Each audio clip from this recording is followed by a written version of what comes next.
माफ करा, परत सिग्नलचा थोडा इश्यू आहे आणि तो माझ्यासोबत नेहमी राहतो. तर रावण हा वर्षानुवर्ष जळतो आहे, त्याला आम्ही प्रत्यक्ष बाह्य घटनाही पाहतोय.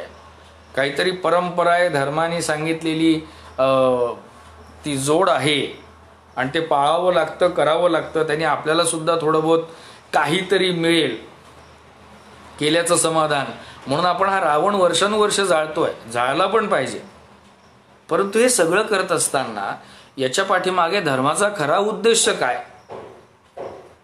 या बाह्य सगळे जे उपचार आपण करतोय, बाहेर या ज्या सगळ्या आपल्याला गोष्टी करायला सांगितल्या, या बाहेरच्या घटनांचा कुठेतरी आतल्या घटनांशी, अंतःकरणाशी संबंध आहे का हे आम्ही शोधायचा प्रयत्न केला का? नाही. आम्ही समाधान याच्यातच मानलं की दसऱ्याचा दिवस आहे, आपट्याचे पानं वाटायचे, नवीन कपडे घालायचे आहेत, पंचपक्वान्न खायचे आहेत आणि रावणाला जाळायचं आहे. साधू संत येती घरा, तोची दिवाळी दसरा. दसऱ्याच्या दिवशी आणि दिवाळीच्या दिवशी ओवी, त्या अभंगामधली एवढी एक ओवी टाकली की काम संपलं. नव्हे महाराज, साधू संत येती घरा, तोची दिवाळी दसरा याचा शुद्ध अर्थ आहे की ज्या ज्या वेळेस आपल्या अंतःकरणातल्या या देहरूपी घराला आपण साधूंमध्ये प्रवेशित करायचा प्रयत्न करू, त्या साधू, त्या सत्संगतीला, त्या महान व्यक्तींना ज्या दिवशी देवरूपी घराच्या या आसनामध्ये आपण बसवू ना, निरंजन शास्त्री महाराज जय हरी, निरंजन निरंजनशी बोलतोय, त्या या शरीररूपी या देहरूपी घरामध्ये ज्या दिवशी त्या संताचं आगमन होईल, ती शरणागती त्या संताच्या प्रती, त्या साधूच्या प्रती प्रगट होईल, त्या दिवशी या घरात प्रत्येक क्षण हा दसरा आणि दिवाळीच असेल. मग या इंद्रियांकरवी वासना, ज्या रावणरूपी वासना या इंद्रियांकरवी येतात, त्या दिवशी सतसंगतीमुळे, संतांच्या या घरातल्या उपस्थितीमुळे तो राम, सतसंगतीचा राम, ते ज्ञान त्या इंद्रियांच्या वासनारूपी रावणाला मारेल. प्रतिदिवस दसऱ्याचा असेल महाराज. हा सतसंगतीमधला भाग जो आहे, हा साधू, हा गुरु ज्या दिवशी या घरात आसन लावेल,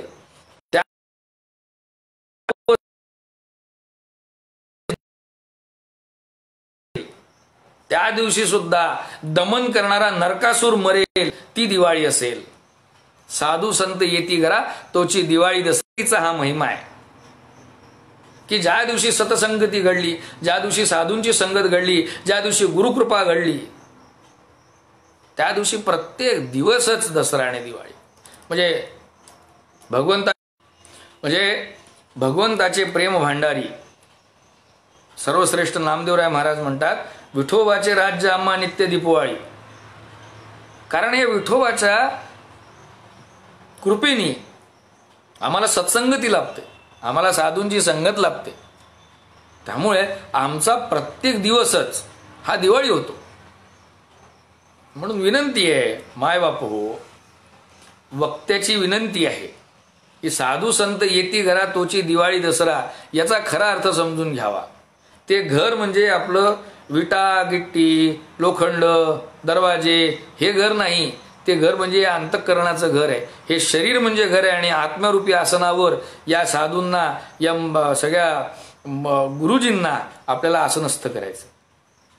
बरं, तुम्हाला साधूंच्या संगतीत जायचं. काही लोकांच्या मते, काही लोक एवढे अधिकारी झाले की काही लोकांच्या मते, मला माफ कराल, काही लोकांच्या मते आता साधू बनणंच बंद झाले, आता संत परंपराच संपली. मला हे कळत नाही, हे काही लोक एवढे ज्ञानी झालेत की यांना कळायला लागलो की आता संत होतच नाही. अहो, आपली लायकी काय, आपण कुठे काय बोलावं, आपल्याला कळतं किती हे पाहून तर बोलावं. म्हणले आता साधू आणि संतच संपले. घराच्या बाहेर निघा, इच्छा प्रगट करा, तळमळ जागृत करा. देव देणारा समर्थ आहे. ज्या दिवशी मी असं म्हणेन की आता साधू संप्रदाय संपला आणि संत बनणंच बंद झाले, ती काही फॅक्टरी नाही. आणि ज्या दिवशी संत बनणं बंद झाले असं जेव्हा आपण म्हणू त्यावेळेस आपणच दोन प्रमेय लक्षात घ्यायचे. यदा यदा हि धर्मस्य ग्लानिर्भवति भारत अभ्युत्थानम् अधर्मस्य तदात्मानं सृजाम्यहम्. देव अवतार घेतो हा शब्द भगवंताचा खोटा ठरेल जर आम्ही म्हटलं की संत आता नाहीच. सांभाळून बरं का, संत आहेत अजूनही. तुमची वृत्ती संपलेली आहे, तुमची शरणागतीची तयारी नाही. संत दिसला तर तुम्हाला अडचण निर्माण होतील, तुमचे धंदे पाणी बंद होतील, म्हणून तुम्हाला संत नाही असं सांगायला आवडतंय.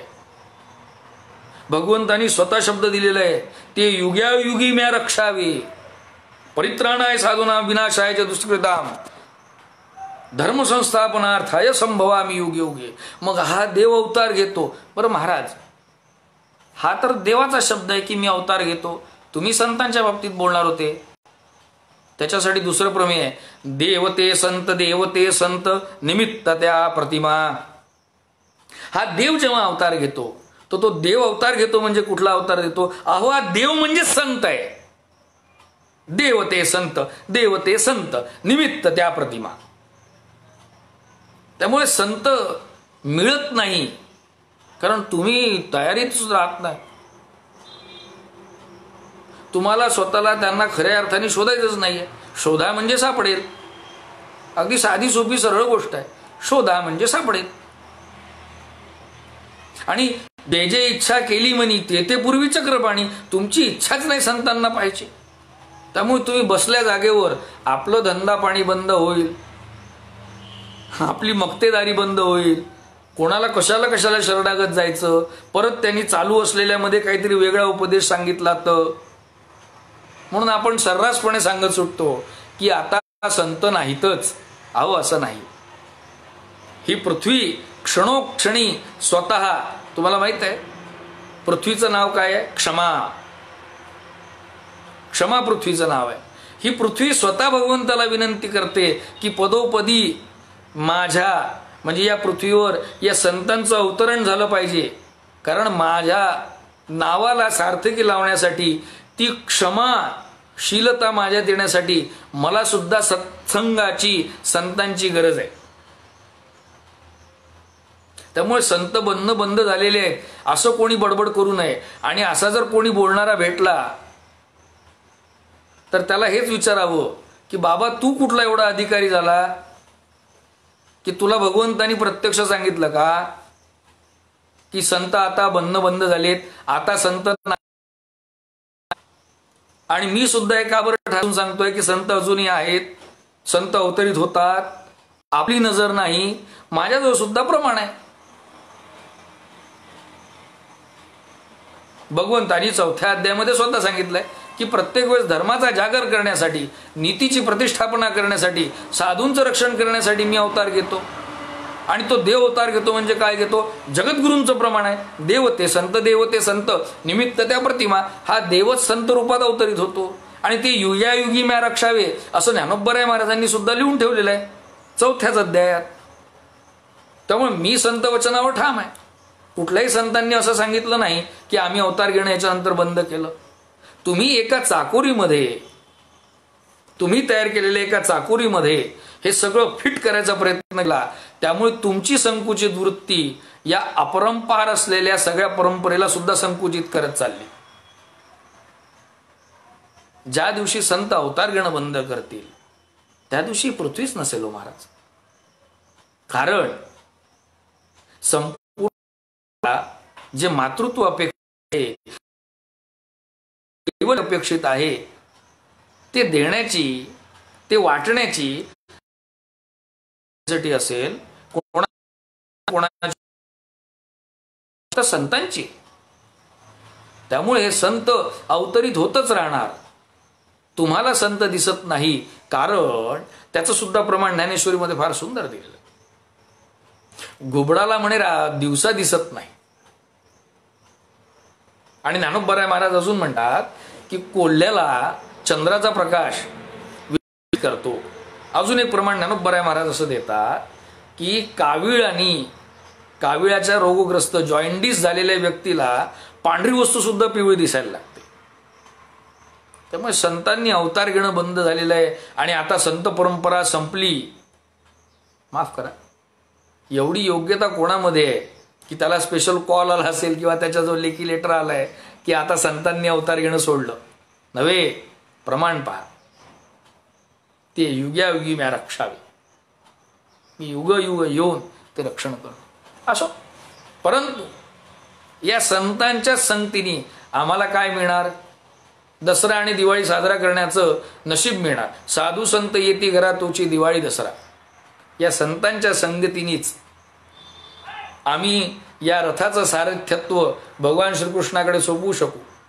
मनरूपी लगाम जो आहे इंद्रिय नामक घोड्यांचा, तो त्याच्या हाती देऊ पाहू.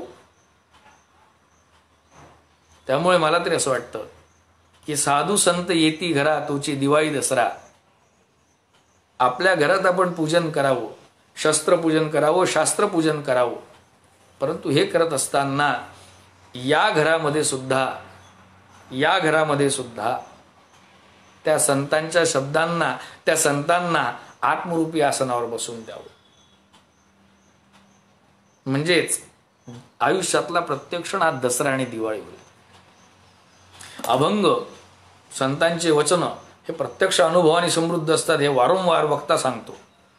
परंतु आपण काहीतरी करतोय, काहीतरी आपली ओळख निर्माण व्हावी म्हणून त्याचा वापर शस्त्र म्हणून करतोय की शास्त्र म्हणून करतोय यावर आपलं व्यक्तिमत्व ठरत असतं. असो, तैसे मज लागुनी मुंगीवरी. ज्ञानोबाराय महाराज म्हणतात अध्याय क्रमांक 11 तैसे मज लागुनी मुंगीवरी किंबहुना चराचरी भजनासी का दुसरी परीची नाही.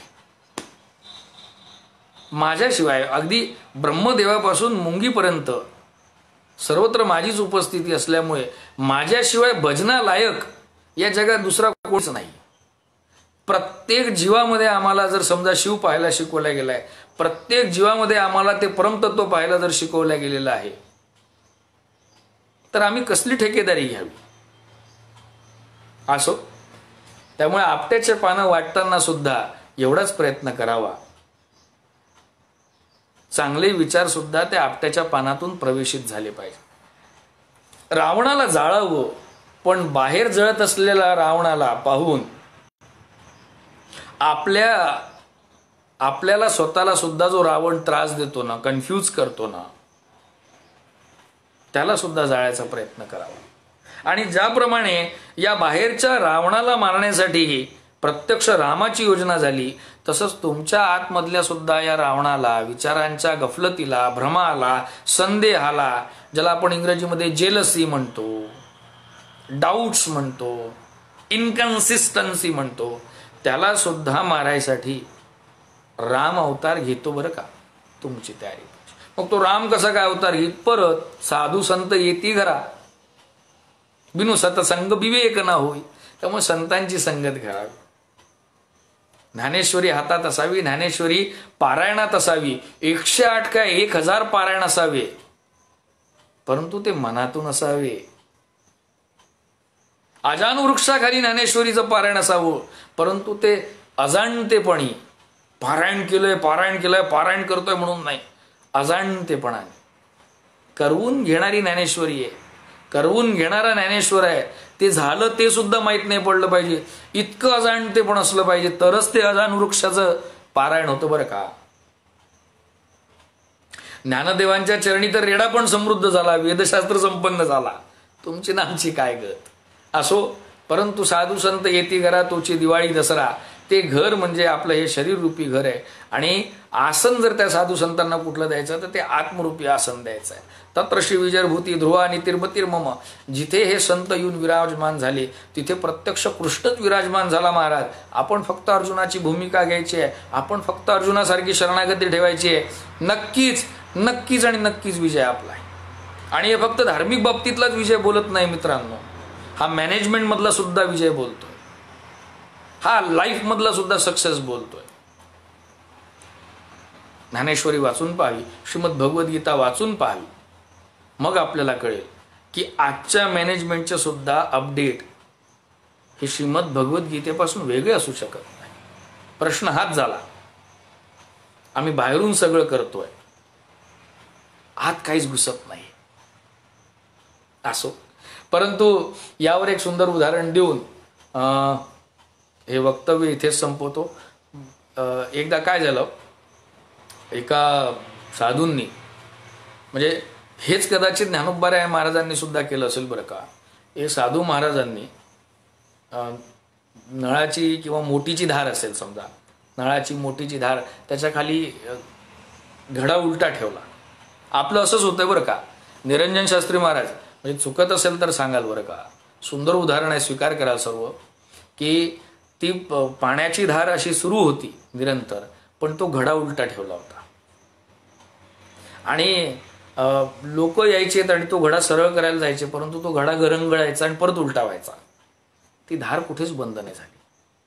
लोक आलेत त्या साधूंपाशी आणि ते साधू सगळ्यांचं ऐकून घेतलं आणि ते साधूंना लोकांनी सांगितलं की महाराज म्हणले एवढ्या मेहनतीने तुम्ही ते पाणी आणलं, ती धार पडते, परंतु तो घोडा काही उबडाच आहे, त्याच्या आत काही पाणी जात नाहीये, हे कशाला तुम्ही एवढी मेहनत करताय. त्यावेळेस ते साधू म्हटले, पहा बरं का, सांभाळून ऐकाल. त्यावेळेस ते साधू म्हटले की त्या घड्यात पाणी नाही जात आहे हे मला सुद्धा कळत आहे.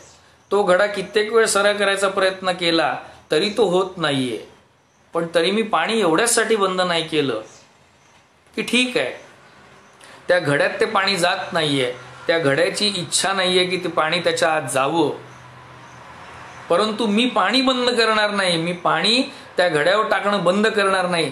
कारण भलेही ते पाणी त्या घड्यात जमत नसेल, तो घडा उबडाच राहत असेल, परंतु या निमित्ताने का होईना हे पाणी जर कंटिन्यू निरंतर त्या घड्यावर पडतंय तर तो घडा निदान शांत तर थंड तर राहतोय, बाहेरून का होईना. केवढं कैवल्य हो या संतांचं. तुमच्या आमच्यासारखं असतं तर त्या घड्याला फेकून दिला असता, परंतु हे संत काय म्हणतात की मला सुद्धा कळतंय की त्या घड्याची तयारी नाहीये स्वतःमध्ये पाणी आत्मसात करायची. अनेकदा सांगून सुद्धा तो घडा ऐकत नाहीये, तरी मी पाणी बंद करणार नाही, कारण भली पाणी आत जात नाहीये, घडा हट्टी आहे, परंतु बाहेर पडणाऱ्या पाण्यामुळे तो घडा शांतता राहतोय ना. पाहे पा दूध पवित्र आणि गोड पासी त्वचेची या पदराड, परी ते अवेरून गोचिड अशुद्ध काय नेगसी. का कमलकंदा दुर्धरी नांदणूक एकेची घरी, परी परागू सेविजे भ्रमरी जवळा चकलुची उरे. आमची अशी परिस्थिती होत नाही ना, त्याचं आम्ही चिंतन करावं. माझ्या कुठल्याही बोलण्यामध्ये कधीच कुठला उपदेश नसतो, कारण माझा आत्मसंवाद आहे. तुमच्या निमित्ताने मी स्वतःला सुद्धा वारंवार हे सांगायचा प्रयत्न करतो, कारण सतसंगती कळण्यासाठी सुद्धा कुठेतरी कारुण्य पाहिजे. शरणागती घ्यायला सुद्धा कुठेतरी संस्कार पाहिजे. आपली परंपरा ही समृद्ध आहे, गुरु आणि शिष्य परंपरा आहे. त्यामुळे गुरूंच्या शरणागतीत राहावं, सद्गुरूंच्या चरणावर आपलं आयुष्य व्हावं. त्या दिवशी प्रत्येक क्षण हा दसरा आणि दिवाळीच असतो. आणि म्हणूनच साधू संत येती घरा तोची दिवाळी दसरा याचा नवीन अर्थ आपण आज सर्वांनी पाहिला. त्यामुळे तुमच्या सर्वांच्या शरीररूपी घरामध्ये, तुमच्या या कायारूपी घरामध्ये निरंतर सद्गुरूरूपी, सत्संगरूपी, साधूरूपी, संतरूपी देव आत्मरूपी आसनावर बसावे आणि तुमचा प्रत्येक क्षण आयुष्यातला प्रत्येक दिवस हा दसरा आणि दिवाळी व्हावा. निरंतर रामाचा विजय होत राहावा आणि असत्यरूपी रावण प्रवृत्तीचं निर्दालन होत राहावं. ज्ञानाचे दीप उजळावे आणि अभ्यंग स्नान रोज घडावं, एवढीच भगवंताच्या चरणी आज प्रार्थना. खऱ्या अर्थाने आपण आज अभंगातली एक ओवी इथे सोडवली असं म्हणता येईल, प्रयत्न केला असं पण म्हणता येईल. अहो केवढं सोनं देऊन ठेवलेलं आहे, आणि यापेक्षा तर खरं सोनं वाटूच शकत नाही आपण, कारण हे ग्रॅमनी मोजता येत नाही बरं का. ह्या अभंग ज्ञानेश्वरीच्या ओव्या ह्या ग्रॅमनी मोजता येत नाही. भली त्याला सोने का ना म्हणा तुम्ही, भली त्याला गोल्ड का म्हणा ना, परंतु या ग्रॅमनी मोजता येत नाही, ह्या प्रत्येक प्राणानी मोजाव्या लागतात. आणि माफ करा महाराज, प्राण हा सोन्यापेक्षा काही अब्जोपटीने महाग आहे. त्यामुळे मला तरी असं वाटतं की ज्यांनी ज्यांनी आज हा सत्संग ऐकला त्यांनी सोन्याच्या पेक्षा सुद्धा मोठी लूट केलेली. आज खरं सोनं हेच आहे, सत्संगतीतून मिळालेलं.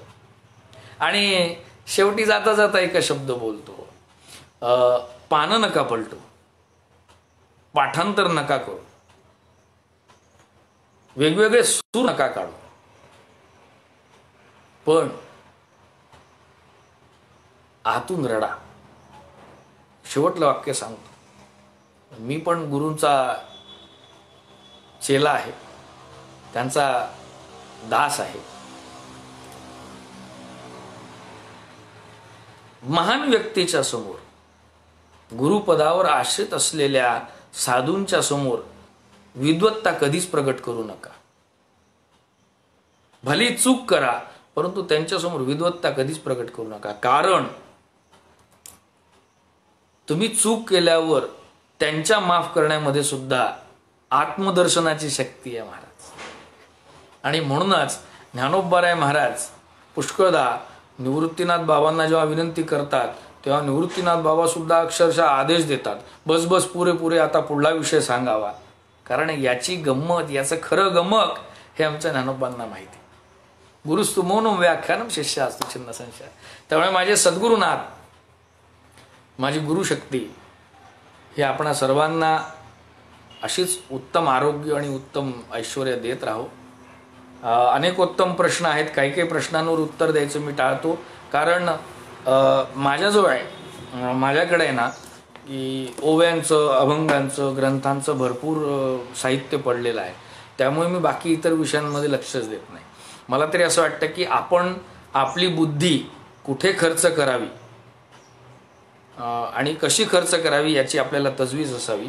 त्यामुळे मी कुठल्याही राजकारणाच्या संबंधित पोस्टवर काहीही उत्तर देऊ शकत नाही. सध्या चालू असलेल्या सगळ्या कोरोनाच्या घडामोडीवर मी एवढंच म्हणू शकेल की अतिप्रबल रघुपती की माया, त्याचं उत्तर एकच आहे की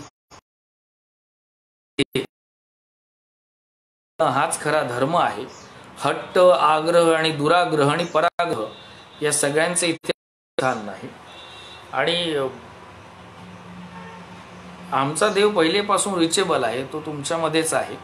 सध्याच्या परिस्थितीमध्ये ज्याप्रमाणे आपण लहान लेकरांना बाहेर पाठवत नाहीये किंवा शाळेमध्ये पाठवत नाहीये, तसंच परमपिता परमेश्वराला सुद्धा आम्ही काही दिवस घरात राहावं असं जर वाटत असेल, त्याच्या सत्तेवर विश्वास ठेवून आपण शांत राहावं एवढंच मला असं वाटतं. आणि ही मॅच्युरिटी आहे, ही मॅच्युरिटी आहे. ज्याप्रमाणे तुम्हाला तुमचा सख्खा घराच्या बाहेर निघालेला आवडणार नाही, त्याचप्रमाणे मी सुद्धा कुठेतरी त्या देवतेचा सख्खा असल्यामुळे त्यांनी माझी बाहेर जाण्याची व्यवस्था सध्या जर थांबवली असेल तर मी त्याच्यावर श्रद्धा ठेवावी, एवढंच काय मी याच्यावर बोलू.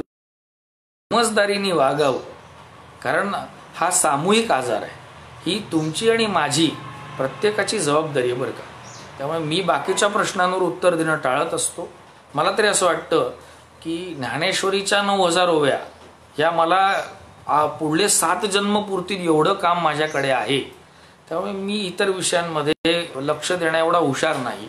मी काही मल्टीटास्किंगवाला माणूस नाही. त्यामुळे राजकारण, सध्या चालू असलेल्या घडामोडी यांच्यावर मी बोलण्याचं टाळत असतो. आणि प्रत्येकाने खरं आपल्याला धार्मिक म्हणून घ्यायचं तर शक्यतोवर आपलं लक्ष केंद्रित असावं, असं काहीतरी करावं एवढीच विनंती आहे. आणि आपल्याला न व्हावा याची खबरदारी तर आपण घ्यावीच, परंतु संतांच्या उपदेशानुसार दुसऱ्याला सुद्धा आपल्यापायी इजा झाली नाही पाहिजे याची सुद्धा आपण तजवीज करावी. आपण माऊलींचे प्रतिनिधी म्हणून जर फिरतो तर आपल्यावर फार मोठी जबाबदारी असं आपण समजावं.